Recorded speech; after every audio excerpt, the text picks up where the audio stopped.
Pessoal, chegamos no nosso quinto e último módulo do nosso curso de prevenção ao uso de substâncias psicoativas. Nosso primeiro módulo nós falamos da classificação e efeito das drogas, no módulo 2 dos padrões de consumo, no módulo 3 dos fatores associados à dependência química, no módulo 4 os tipos de prevenção e esse último módulo nós vamos falar sobre os modelos de intervenção e tratamento. Lembrando que esse quinto módulo a gente vai para a teoria, para a literatura. A gente trabalha mais dentro de um processo do acolhimento, mas nós vamos conhecer todos os processos. Vamos pegar muito da literatura do mestre Ronaldo Laranjeira, a literatura de Schwartz, a literatura de John Burns, todo o processo da saúde mental, a parte boa, a parte da literatura, do estudo, para a gente poder formar, no final, o nosso conceito dentro do que a gente vive hoje, visto que a maioria daqueles que estão nos assistindo hoje são das comunidades terapêuticas. Então, lembrando um pouco do módulo 1, né, onde a gente classificou, né, as drogas e os seus efeitos. Falamos da maconha, do crack, cocaína, falamos onde elas se classificam, falamos os efeitos da mesma. Depois, no módulo 2, a gente foi para os padrões de consumo, do primeiro uso até a dependência. E aí a gente viu no módulo 2 aquela questão da porta de entrada do álcool, do cigarro, todo o processo do ambiente biopsicossocial e espiritual. Aí a gente foi para o módulo 3, vimos os fatores associados à dependência química. Entramos muito naquela coisa do porquê alguém se torna dependente de droga. Inclusive foi o módulo que eu mais recebi mensagem, né? As pessoas me perguntando. E aí falar, Hugo, por que alguém realmente se torna dependente da droga? E aí a gente foi no SNC, Sistema Nervoso Central, fomos no córtex, falamos todo o processo da dependência, todo o processo da abstinência, falamos sobre todo o processo do uso da droga. A aula vai estar aí, vocês podem rever. Inclusive, no módulo 4, falamos dos tipos de prevenção, como evitar o problema, tudo como funciona. E o módulo 5 a gente veio para que vai entrar nos modelos de intervenção e tratamento, né? Então, assim, a gente pode, inclusive, iniciar falando um pouco do conceito, né? Que, de acordo com a CICAD, né, em 2000 e a OMS em 98, eles falam o seguinte: uma série de eventos que se iniciam quando o usuário de substância psicoativa estabelece um contato com o estabelecimento de saúde ou serviço comunitário, isso que eles chamam de tratamento, tá? Aí vem a OMS. O tratamento inclui o diagnóstico, a assistência, a saúde, a reintegração social das pessoas afetadas, com finalidade de reduzir a dependência, melhorar a saúde e a qualidade de vida, aproveitar ao máximo o indivíduo e prover acesso a serviços em plena reabilitação social. Então, a gente consegue ver que são dois conceitos, né? Um da CICAD, OEA, e um da OMS. Uma fala que é uma série de eventos que inicia quando o usuário da substância psicoativa estabelece o contato, né? Aquela questão do primeiro uso, e ele foi usando uso abusivo, e ele procura o estabelecimento de saúde ou o acolhimento, o serviço comunitário, como for. E no OMS, que o tratamento inclui o diagnóstico, a assistência de saúde, a reintegração social, todo o processo multiprofissional, né? Multidisciplinar. Então, aí eles colocam um pouco do modelo ideal de tratamento. Qual seria? Eu pergunto a você que está assistindo. Qual seria o modelo ideal de tratamento, né? Então, dentro desse processo do modelo ideal de tratamento, tem o momento da intervenção terapêutica. Aí vem o diagnóstico, o encaminhamento, o tratamento da dependência e segmento, o tratamento agudo. Dentro desse momento de intervenção terapêutica nós temos diagnóstico e encaminhamento, tratamento da dependência e o tratamento agudo. O indivíduo chega, Vamos tratar de uma forma geral, vamos esquecer um pouco aqui a comunidade terapêutica, né? O indivíduo chega, ele tem um processo do primeiro diagnóstico, o seu encaminhamento, que é a triagem, né? O seu encaminhamento ao processo do acolhimento, do tratamento. E se tiver em situação de crise, abstinência, o tratamento agudo, que esse muitas vezes é na involuntária, ou quando o indivíduo está num processo de surto, é encaminhamento para a rede de saúde, né? O acesso, que é a disponibilidade, os serviços que são oferecidos, no caso das nossas comunidades terapêuticas, quais são os serviços que são oferecidos? Isso é um centro de referência, um centro de suporte, um centro de apoio, um centro de acolhimento, um centro de referência em saúde. A demanda dele, né? Ó, nós vimos o momento da intervenção terapêutica, o acesso e a demanda. A motivação, né? Do acolhido, do paciente, o conhecimento das demandas e o perfil do usuário, o perfil do acolhido, né? Tem acolhido que não serve para aquele momento, tem usuário que não serve para aquele momento, tem paciente que não serve para aquele momento, mas serve para esse momento. Então, é feito pela equipe multidisciplinar um diagnóstico. E aí, eu vou trazer para vocês aqui algo que realmente muitos discordam, alguns concordam, mas vocês têm que conhecer. Quem não conhece, vai conhecer. Quem já conhece, vai ver por uma ótica um pouco diferente. O NIDA, quem já ouviu falar do NIDA? O NIDA é o National Institute on Drug Abuse, né? Que é o Instituto Nacional do Abuso de Drogas. Na verdade é o seguinte, eles têm 13 preceitos. Eles colocam, eles listam, eu vou ler para vocês. Não há um tratamento apropriado para todas as pessoas. O primeiro preceito do NIDA. Repetindo que é NIDA, National Institute on Drug Abuse. Então, segundo, o tratamento deve estar disponível o tempo todo, né? Então, são os 13 preceitos dele. O terceiro, deve abraçar as múltiplas necessidades do indivíduo, não apenas o uso de drogas. Eu, inclusive, discordo desse item 3, eu vou explicar daqui a pouco. Deve ser avaliado e modificado permanentemente, de acordo com as necessidades do usuário. Ele já trata como usuário. Vamos abrir a mente para a gente debater isso, né? Quinto, deve possuir uma duração adequada. Entra dentro do plano terapêutico. A psicoterapia individual e em grupo são os componentes essenciais. Aí no 7 eles defendem uma abordagem farmacoterápica. No item 8 eles já falam no tratamento integrado das comorbidades. No 9 eles falam da desintoxicação. No 10º, que o tratamento não precisa ser voluntário para ser efetivo. Eles defendem o tratamento involuntário, né? Que o indivíduo pode ir contra a sua própria vontade e dentro disso ele tem um tratamento igual. O 11º, que o tratamento tem que ser monitorado, autorizado. O segundo, o cuidado e o tratamento das DSTs, né, essa orientação e etc.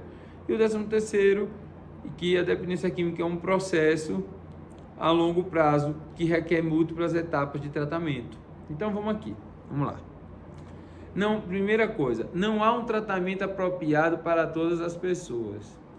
Nós concordamos, né? Cada um tem um modo, cada um tem um jeito, porém existe um programa, existe um processo, existe todo um plano terapêutico que o indivíduo tem que se adequar. Nisso aí eu divido um pouco, mas eu acredito que realmente cada um tem um plano para o seu processo, mas um plano matriz, onde ele tem que se adequar também, até porque o uso dele na rua era do jeito que ele queria, ele fazia o que ele queria do jeito dele, então tem que ter regras. Esse é o meu modo de pensar. Segundo, o tratamento deve estar disponível o tempo todo. Se ele, no processo de 9 meses, vamos dar um exemplo, ele 24 horas por dia está passando pelo plano terapêutico, até quando está dormindo o sono é reparador, e muitas vezes ele não dormia no uso. Então, o sono é reparador. Ele acorda, laboterapia, todo o seu processo. Fala isso do processo de acolhimento, né? Então, até no processo de internação involuntária, ele fora do uso, ele tem que ter uma responsabilidade.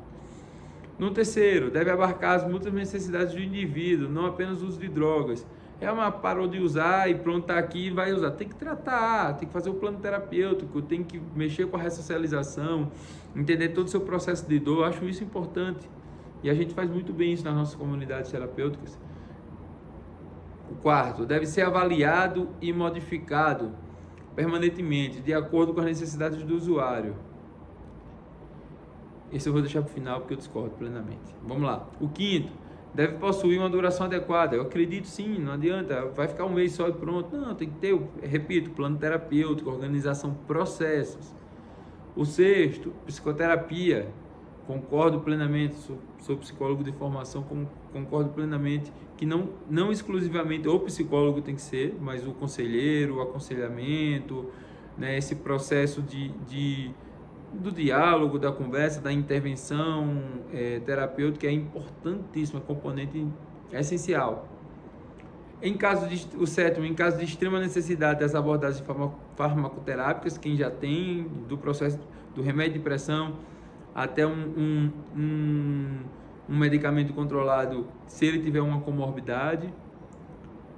O tratamento integrado das comorbidades, se ele tiver uma outra comorbidade, integrar com esse processo do uso e o abuso da substância, a dependência química, acho isso sim também, concordo. Que a desintoxicação é apenas o primeiro passo, também concordo, parar de usar e pronto, né? Desintoxicar ali naquele momento o abuso da droga e pronto, tem que tratar.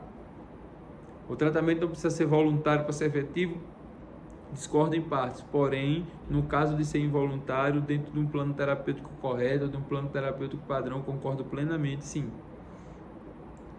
Sobre a questão que o tratamento deve ser monitorado, concordo, sim, que para isso que tem os aconselhamentos, é para isso que tem os coordenadores, os monitores, para isso que nas clínicas também tem, nas comunidades efetivamente que funcionam perfeitamente.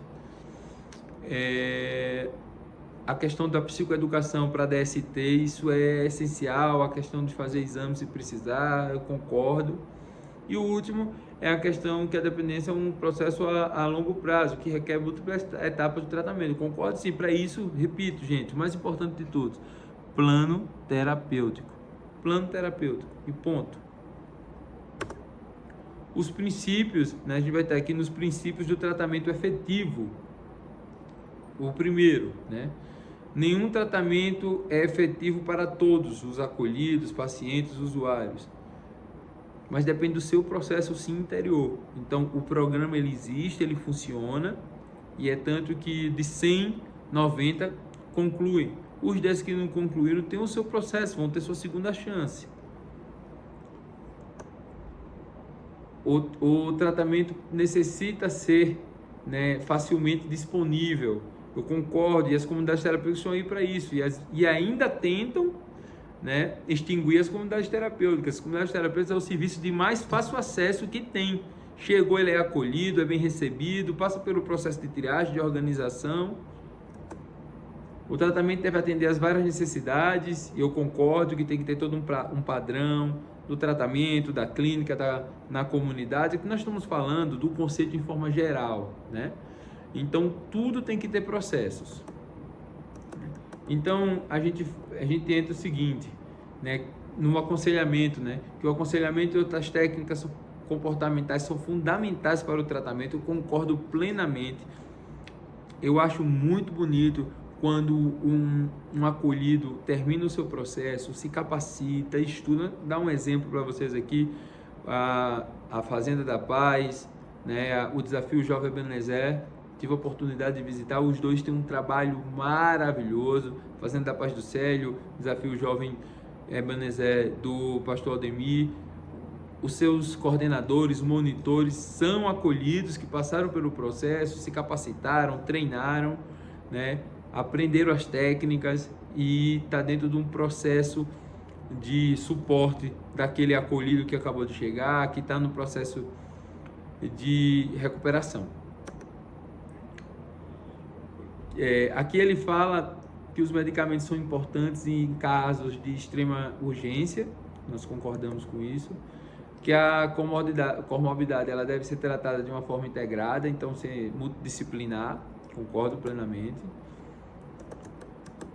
E aí, assim, aqui, naquela questão da avaliação sobre o HIV, hepatite B e C, e o aconselhamento para evitar esses riscos. É aquilo que a gente falou da psicoeducação, fala que o processo ele é longo, né? Aí entra dentro de uma pirâmide que eu acho muito interessante. Eu vou disponibilizar todos esses slides aí no nosso sistema, né?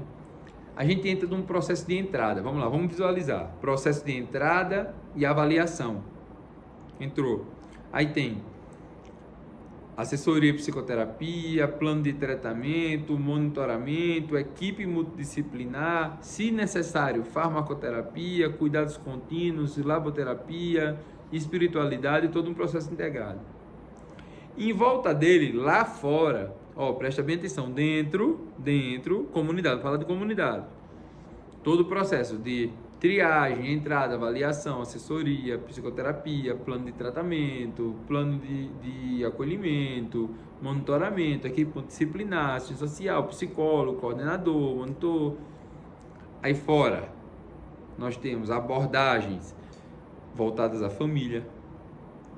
Aqueles que não chegam no acolhimento, albergue, transporte. Quando ele sai do processo também do acolhimento, reinserção. Aqueles que não conseguem chegar no processo de acolhimento, mas passam primeiramente por um serviço de saúde mental, que no meu ponto de vista precisa muito melhorar. Outros serviços médicos, aí tem importantíssimo a abordagem educacional. Isso que eu estou falando é o que cerca antes dele chegar no acolhimento, ou quando ele está no acolhimento, ou quando ele sai do processo, né, de tratamento, da recuperação. Aí a gente entra nisso aí, dentro de algo que eu acho essencial dentro do processo, que entra dentro da intervenção, né? Que é o enquadre terapêutico. Hugo, mas o que é o enquadre terapêutico? É o tipo de tratamento, é o ambiente, é a equipe profissional, tudo que está dentro de um processo terapêutico. Aí a gente vem, né, um tipo de tratamento, né, o caráter da intervenção é importante, a parte biofísica, psicológica, orientação psicossocial, educacional, abordagem familiar. Aí tem um ambiente, né, que no ambiente a gente coloca a estratégia terapêutica, né, dentro do ambiente da equipe profissional, né? Então temos a estratégia terapêutica, os profissionais especializados, estrutura de apoio, tem as metas terapêuticas, né? Aí tem local, vamos sair da nossa comunidade, agora vamos abrir a mente para a gente não dizer, não concordo, também não concordo, mas tem local que usa redução de demanda, redução de danos, redução de oferta. Eu, Hugo, discordo que isso funcione, porém tem vários locais que usam, né, principalmente as redes de saúde mental, e é importante que vocês saibam disso. E aí a gente entra dentro desse enquadro terapêutico na filosofia do tratamento. O que é a filosofia do tratamento? As comunidades terapêuticas têm uma filosofia do tratamento moral, espiritual, biológica, psicológica, sociocultural e multifatorial. As clínicas de internação involuntária, os centros de saúde mental, CAPs, cada um tem a sua filosofia de tratamento. Concordando ou não, é a filosofia deles. Eu falo da de acolhimento das comunidades porque é para mim a mais efetiva. Então, o ambiente, ele pode ser ambulatorial, internação parcial, internação total e acolhimento, como a gente já falou. Aí tem a internação, nós temos curta, intermediária e longa. Os ambientes não especializados, as unidades básicas de saúde, as unidades de saúde mental. Aí tem escolas, tem os presídios, que eles cometem um crime dentro do presídio, tem os grupos de autoajuda. E temos as nossas amadas e queridas comunidades terapêuticas, que eu repito, para mim faz um trabalho brilhante. Aquelas que seguem as regras, né, que fazem todo o processo de acolhimento, avaliação, triagem. E a formação? Quais são os profissionais que atuam na rede em geral? Médicos, psicólogos, enfermeiros, assistentes sociais, coordenadores, terapeutas, monitores. técnico de enfermagem, TO, fono, são equipes multidisciplinar. Vários profissionais, equipe multidisciplinar. Então vamos lá. Os níveis, né? Tem alguns níveis de atendimento dentro do tratamento, né? Marcelo Ribeiro, que é um grande pesquisador de álcool e drogas da UNIAD, ele fala o seguinte, que tem um modelo britânico, né? O que é que seria o modelo britânico, né? Vamos abrir a mente, não é algo que a gente muito usa, mas para a gente entender. É um atendimento em 4 camadas, né? Então, se questiona muito a expectativa, a personalidade, local de uso, ambiente cultural, saúde física, qualidade da droga, via de administração, tempo de uso, tipo de droga, quantidade consumida. Repetindo, mais devagar. Quantidade consumida, personalidade, expectativa, a saúde física, ambiente cultural, local de uso, via de administração, tempo de uso. E aí, a gente entra dentro do processo de níveis, né? E aí dentro desse processo de níveis nós temos uma pirâmide, né? E aí nessa pirâmide nós temos os centros de excelência, que é os centros de pesquisa, centros de ensino e tratamento. Aí temos a internação prolongada, que é um tipo de tratamento, que é as clínicas de tratamento. Nós temos as comunidades terapêuticas, que para mim não é internação, é acolhimento.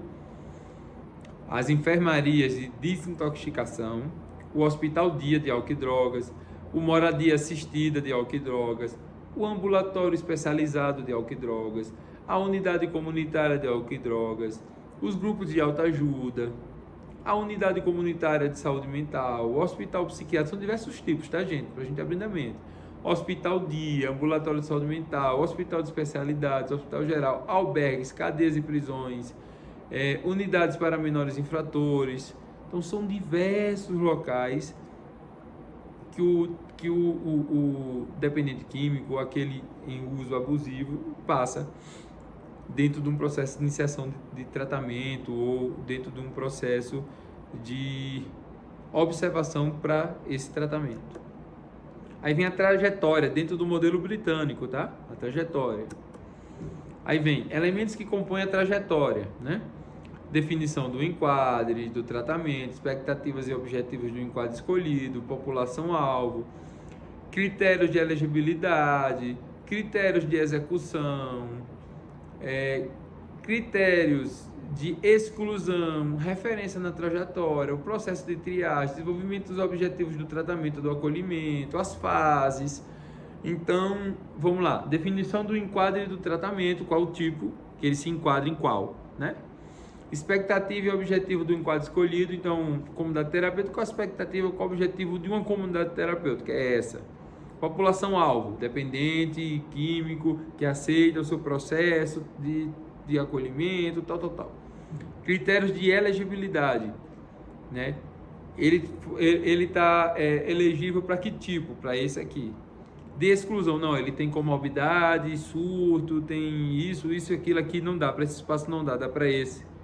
Referência, processo de triagem, que é muito importante. Um exemplo, a Fazenda da Paz tem um processo de triagem espetacular. Então, tá lá, né, chega lá no acolhimento e ele, na triagem ele é recebido e passa por todo um processo, assistente social, a parte administrativa, assistente social, o apoio familiar, TO, toda uma organização, psicólogo, toda uma organização, e é indicado para uma das fazendas, para uma das unidades. A triagem, né? Continuar falando dela. Nível 1. Identificação do consumo, dos problemas, identificação de riscos imediatos, urgência do encaminhamento. Não, olha, precisa, urgência para isso. Identificou, né, o consumo, o problema, o risco. E aí entra dentro dos serviços especializados e os não especializados, né? E tem que identificar o serviço de tratamento apropriado para ele. O nível 2, avaliação de risco, urgência do encaminhamento, avaliação breve e avaliação breve da motivação, inclusive, né? Isso é muito importante. Aí dentro disso nós temos o serviço de baixa tolerância, serviços especializados baseados na comunidade que ele está ali, né? E aí a gente vai para os modelos de tratamento, né? Aí temos o aconselhamento, né? Que disponibiliza a informação, provê o aconselhamento profissional, né? Dentro de problemas físicos ou psicológicos secundários ao uso de droga, dentro do processo de reduzir e interromper o consumo, entra a questão da redução de danos, que é saúde mental pura, né? Como e onde encontrar ajuda especializada. Isso é aconselhamento e informação, não é acolhimento, não é como da terapia, aconselhamento e informação. Como encontrar ajuda para outras complicações ou necessidades. A gente vê os níveis de atendimento, pode ser aplicado em todos esses níveis, né? E a população-alvo, que são os dependentes químicos, seus familiares e amigos, a comunidade em geral, que passam por todo esse processo multidisciplinar. Aí a gente vai, ali foi o aconselhamento de informação, um aconselhamento estruturado. O que é um aconselhamento estruturado? Utiliza o relacionamento do conselheiro com o usuário, né, com o dependente químico, com o acolhido, para propiciar a oportunidade de conquistar um modo de vida mais autônomo e satisfatório. Então eles falam o seguinte, que essa relação da oportunidade de entender o processo que está passando e ir para o aconselhamento e para o acolhimento, né? Então os níveis de atendimento pode ser aplicado a serviços especializados, né? Dentro de uma internação de comunidade terapêutica, né? Dentro de um processo da rede que acolha o indivíduo. Então aí a gente vem aqui, Hugo, é um grande questionamento das pessoas. E a internação, né, para desintoxicar? Não vou pegar para o involuntário, leva interna lá para desintoxicar.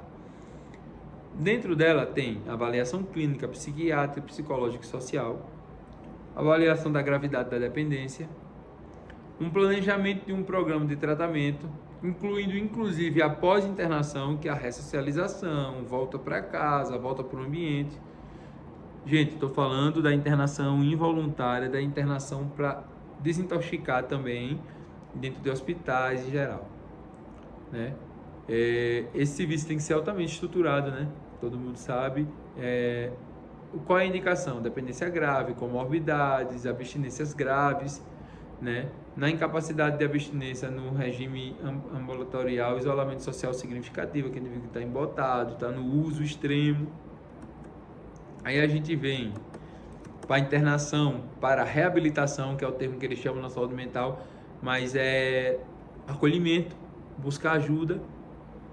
Aí tem a avaliação biopsicossocial, a manutenção desse processo todo da abstinência, lidar com isso, convívio com outros acolhidos, né?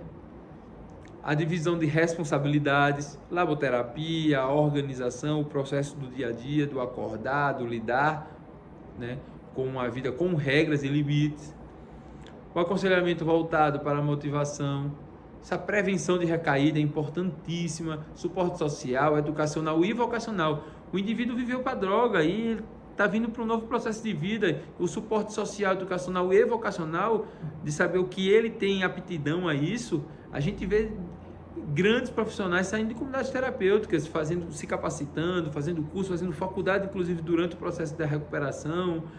Tem local que tem uma escola, que tem um espaço EAD para ele estudar, terminar os estudos, EJA. Então isso é importante demais. Então vamos lá. Aí a gente entra dentro de um processo, pessoal, para falar um pouco dentro dos modelos de intervenção e dentro dos modelos de tratamento. A gente fala bastante de como o indivíduo, né, ele chega para a rede.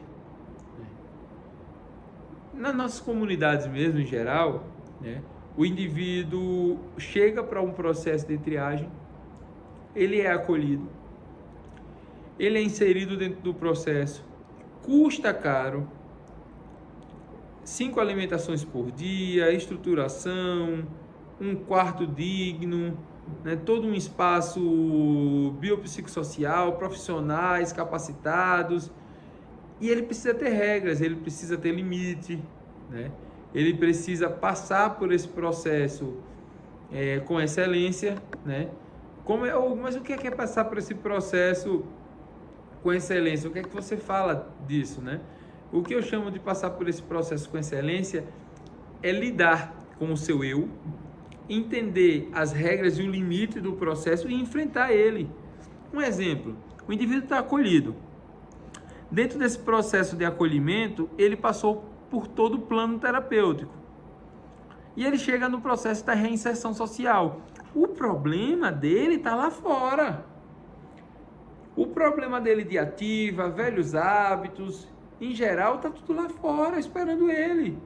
O que é que dentro desse processo do acolhimento está sendo feito para quando ele sair, quando o acolhido sair?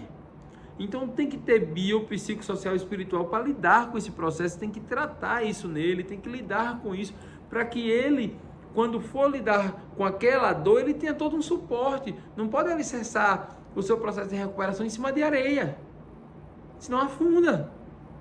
Ele tem que alicerçar esse processo com base sólida de concreto. E é isso que a gente vem falando e vem colocando. Então, assim, vocês conseguiram entender um pouco do processo de intervenção e de tratamento. Eu vou também entrar dentro de um processo para a gente finalizar o nosso curso, para a gente ter um pouco de noção. Hoje, o governo federal, estadual, municipal, existem sistemas. As comunidades existem regras, existem planos. Fala de comunidade terapêutica, tá? Depois eu entro em outros. Existe um padrão que são fiscalizadas, vigilância sanitária, quem tem convênio federal tem fiscalização da DACT hoje, município, estado, passa por todo um processo. Os quartos, tem que ter o padrão das camas, a distância. Então, isso não é barato, mas precisa se manter esse padrão. E as comunidades precisam conhecer o seu direito e conhecer o que tem para ela hoje. As comunidades ficam na mão de pessoas que têm um conhecimento técnico do processo e muitas vezes escravizam a comunidade. Hoje tem um sistema chamado Transfere.gov. Esse sistema é um sistema de fácil acesso que a comunidade tem direito. A OSC tem direito, é o direito dela, é dela o login e a senha de mexer. Mas eu pergunto, você que está assistindo aí, que é a OSC, você sabe mexer no Transfere.gov? Então, dentro desse processo, você precisa se capacitar, buscar um centro de ensino, buscar um curso de qualidade de respeito, se capacitar, entender o que é emenda parlamentar, como captar recurso. Eu preciso de um profissional para elaborar projeto. Contrate esse profissional, mas não fique na mão dele, não passe seu login sua senha para ele ficar mexendo no seu sistema. Dê a ele aquilo que é dele, ele elabora o projeto, devolve para você e você inclui no sistema, acompanha, capacita os seus profissionais, treina os seus profissionais, acompanha a recuperação, acompanha o acolhimento, o processo do seu acolhido, porém também acompanha o processo da sua comunidade, a sua comunidade na parte administrativa financeira, da parte de captação, de estruturação, porque de verba própria ela não consegue viver, você tem que captar. Hoje os ministérios da Agricultura, o Ministério do Esporte, Desenvolvimento Social, tem diversos projetos. Os estados e as prefeituras, inclusive as ONGs privadas, têm diversos projetos, principalmente sustentabilidade, economia solidária, dentro de um processo de eólica, dentro de um processo de energia fotovoltaica, tem vários projetos. E o que é que nós estamos fazendo para conhecer isso, para nos capacitar? Gente, o conhecimento é tudo. Então vamos abrir nossa mente, vamos nos capacitar, vamos entender como funciona o processo. Aí vamos fazer um breve levantamento que nós vimos aqui no 5º módulo. Eu falei agora anteriormente sobre a importância, fugindo um pouco do tratamento, das comunidades terapêuticas, elas entenderem o seu tamanho, elas entenderem que elas têm todo o poder de conhecer o sistema, Transfere.gov, captação de recurso, e a gente vai falar mais sobre isso, tá? Vamos estar falando aí, vamos ter outros cursos, outras oportunidades, mas vamos voltar até o nosso tema, né? Então, assim, o que é que nós vimos? Os tratamentos indicados, né? Esse módulo é tratamento, intervenção. Os tratamentos indicados, a escolha do tratamento para a dependência química, que ela começa com um criterioso diagnóstico, que é realizado por uma equipe multidisciplinar, né? Que deve levar em consideração as especificidades do caso, né? Aí, a partir daí, também toda a estratégia montada para um tratamento, para um acolhimento personalizado, que deve ser revisto periodicamente, né, sempre visando esse atendimento de múltiplas necessidades do acolhido, em outras redes do paciente, e a reorganização, a reinserção, a sua vida como um todo, né? Aí a gente também falou dos principais entraves para toda essa busca da orientação especializada, né, que é essa negação da doença, né, a falta de apoio, o medo social negativo. Além disso, também muitos amigos e familiares, pessoas que estão próximas, não sabem como ajudar um dependente químico. Importante a divulgação, importante que a gente esteja nesse processo, né? A gente desconhece, inclusive, a existência do tratamento, né, para os abusos de droga. A gente falou também da desintoxicação, né, do 1 ao 5º módulo. Falamos também da desintoxicação, que é apenas uma das fases do tratamento para a dependência química. Falamos também que essa etapa é considerada mais crítica, né, pois o paciente recebe assistência médica. Isso dentro da rede. Não estou só falando de comunidade, o curso é em geral, né? Falamos também dos medicamentos, da importância do que o abuso de drogas pode ser um fator de risco para a contração e desenvolvimento de algumas doenças físicas e mentais, então tem que acompanhar. Tem a questão de câncer, cirrose, insuficiência renal, HIV, hepatite B e C, sífilis, lesões cerebrais, desnutrição. Então todo esse processo precisa de uma rede especializada. Falamos também da importância das psicoterapias, diversas abordagens psicoterápicas, né, que elas são muito eficazes dentro do processo de dependência química. Alguns usam psicanálise, alguns usam a cognitivo-comportamental, outros terapia em grupo, outros usam a TO. E as psicoterapias, elas se baseiam na aplicação, né, de um conjunto de técnicas e métodos psicológicos, podendo ter objetivos diferentes, né? Aí temos as internações dentro da Lei 10.216/2001, né, que é conhecida também como a Lei de Proteção e Direito de Pessoas Portadoras de Transtornos Mentais, prevê formas de internação. Vamos ver da lei, tá, pessoal? Da lei, abrir a mente. Internação voluntária, involuntária e compulsória. Nós vimos que a voluntária, né, como o nome sugere, esse tipo de internação é feito com consentimento do usuário, com base da avaliação e indicação de uma equipe profissional especializada. Isso eu estou falando da lei, estou lendo para vocês a lei. Involuntária, que a internação involuntária pode ser solicitada por um familiar. Vimos também que pode ser um responsável legal, um especialista que acompanha o tratamento, sendo realizado sem o consentimento do dependente químico. E temos a compulsória, que é essa internação determinada pela justiça, mediante de um pedido formal de um médico, que precisa fazer um laudo atestando que a pessoa não tem condição física ou psicológica, para procurar o tratamento sem essa intervenção de um terceiro.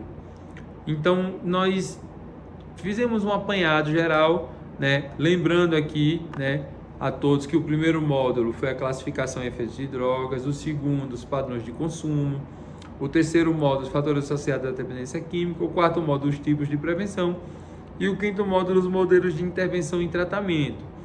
Eu espero que todos tenham entendido. Se tiver dúvidas, pode perguntar no chat, pode mandar as perguntas, as mensagens. Nós vamos disponibilizar os materiais, como também vamos disponibilizar uma avaliação geral, né? E eu agradeço a todos e até o próximo curso.